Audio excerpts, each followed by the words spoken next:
Assalomu alaykum hurmatli muxlislar. Bugun 12-aprel haftaning dushanba kuni Qo'qon shahrida joylashgan Stoyanka bozoridan ko'rsatyapmiz. Bu bozor dushanba, juma kuni bo'ladi. Ertalab 4:30 ta boshlanyapti aka, hozirgi vaqtda 12 gacha bo'lyapti. Uzoq ketsa 1 gacha bo'ladi. Vaqtliroq kelaverasizlar. Bu akaning mahsulotlari ro'mollar ekan, ayol qizlar uchun. Xo'p, nech puldan nech pulgacha aka? 6,5 ming so'mdan. Ha, 6,5 ming so'mdan 65 minggacha. 65 ming so'mgacha ro'mol mahsulotlari bor ekan. Hammasi ishlab chiqarishmi O'zbekistonmi? Xitoy ham bor. Xitoy bilan O'zbekistonmi? Turkiya ham bor ekan.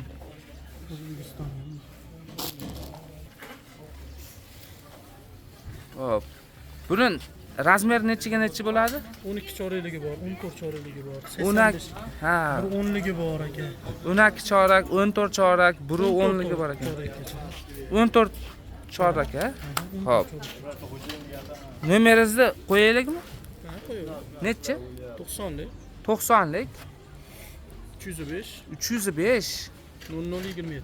0027 ga telefon qilaverasizlar. Mana shu ro'mol kerak bo'lsa, donaga ham sotyapsiz. Donaga ham sotyapmiz. Donaga ham, pachkaga ham sotishaverar ekan. Donaga qancha qimmat bo'ladi? Yo, bir xilmi? Donaga rosa qimmat bo'lsa 5000 bo'ladi, rosa qimmat bo'lsa. 1000 so'm 2000mi? Shunaqa. Yaxshi, endi aniq qilib qo'yganimiz yaxshida, ertaga kelib yana bosh qotir yurmasin. Xo'p. Salomat bo'lasizlar.